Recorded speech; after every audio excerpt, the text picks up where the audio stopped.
Let's talk about some children's theatre now. The National Children's Theatre has kicked off its 2017 season. Freckleface Strawberry The Musical tells a story of a red-haired girl who tries by all means to get rid of her freckles.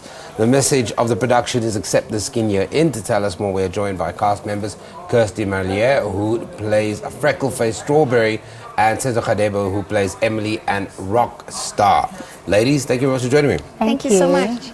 Freckleface, let's start with you.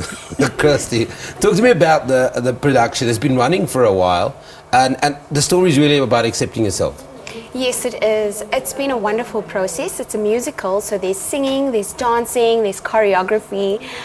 So it's just wonderful. It's a witty, educational musical, and it's just been so much fun. We had 3 weeks of rehearsals, and it's just wonderful. We also had a session where we were just speaking about what we were bullied for when we were kids. Were you bullied? Yes, I was bullied. Wow, that's crazy. Yes. Yeah. I think every child is bullied in some capacity, maybe not for the way that you look, but for other things, maybe being an overachiever. Sometimes you can be bullied for good things. So, we also had that discussion. And so it's almost kind of full circle, Senzo, that, you know, you've gone through this process and now you're trying to empower other young children, because bullying can be debilitating if you don't have a support system around you. Yes, and I think that's the most extraordinary thing about it, is for the mere fact that we've been there and now we are on stage and telling other 7-year-olds and other teens that it's okay. It's okay to be different. It's okay to have freckles. It's okay to have red hair. It's okay to be an overachiever, you know? Yeah. So you play Emily and Rockstar, and you play the lead character. You know, sometimes the thing that we underestimate the most is how difficult it is to be able to sing, dance, follow choreography, and entertain, I think, the most difficult audience in the world, children. Definitely. They can be, but they're also the most rewarding audience. Yeah. Because children are so, they have no inhibitions. So when they love you, they completely love you, and they run up to you after the show. So they're the most rewarding audience, I feel. As well. You feel the same? And they're the most honest audience. If they don't like you, I was about to say that. Definitely. Yeah. The issues of identity and self-acceptance, when you've done a performance, what are the reactions from the children and the parents? Let's start with you. Wow. Especially related to your character, Freckleface. Especially related to my character. Well, there's been quite a few Frecklefaces who run up to me and hug me and won't let go because they identify so much. Because I think Freckleface is not really your typical main character as well, because it's almost like her weakness, you know, is magnified a little bit. So children love Freckleface, and parents always say thank you afterwards, always say thank you so much. It was such a wonderful show. And they say this is not only a kids show, it's really a family show disguised as a children's show. So I think it has a beautiful message, and parents love it themselves. Sometimes parents come without their kids. So Okay. You play Emily and Rockstar. Yes. That's 2 characters, right? Yes. How come, that must be very difficult, though. Or is it, you've done it for a while now, so it's easy? I've done it for a while, but the character that I play throughout the whole show mostly is Emily, who is Freckleface's classmate. And she is she's not a mean girl.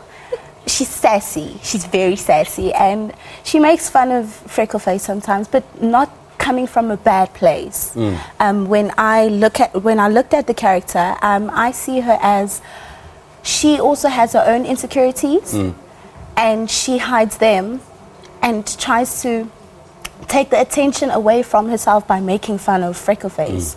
But yeah, I actually and that in many ways is what happens in real life, isn't it? Is that the art of bullying, is that the bully has their own insecurities, that unfortunately there isn't a support structure wherever that unit may be, whether it be at home, whether it be in the family, that there's an outlet for them, so they come to school and they bully children.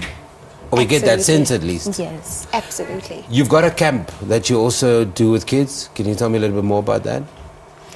There is a kids camp that I do know that is going to be happening during the school holidays as well, and I know that it does build theatre skills and so forth and so on, helping children to connect with one another and also have an outlet creatively, because some kids find it hard to speak about things.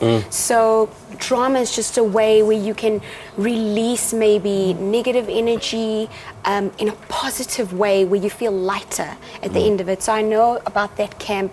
I know that you can also visit. If anybody wants to know, they can visit the website. To find out more about the camp. Yes, to find out more about the camp. All the details will be there. Is it easy as an actor to kind of morph through those roles where you? And I know most actors are either comfortably acting, or they're comfortable dancing, or they're comfortable singing. Have you found your passion, or is it all three? I studied musical theatre, so I did all three disciplines. All three disciplines separately and integrated. So I'm very much used to it.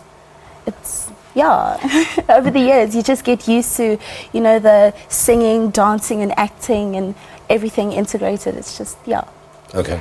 And for you? For me, I'm actually a trained actress. So musical theatre I only did for 1 year when I was studying.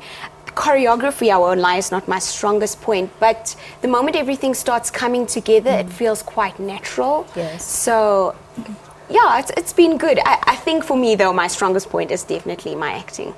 Okay, Freckleface and Emily and Rockstar, they are part of the Freckleface Strawberry The Musical that's taking part at the National Children's Theatre. There is a camp, and if you want to find out more about that, we'll have the details for you a little bit later. It is running until the 13th of April, so there's no excuses if you're a child who wants to take their parents to learn about identity. That's the perfect life lesson you can teach your parents. We're taking an ad break, don't get anywhere.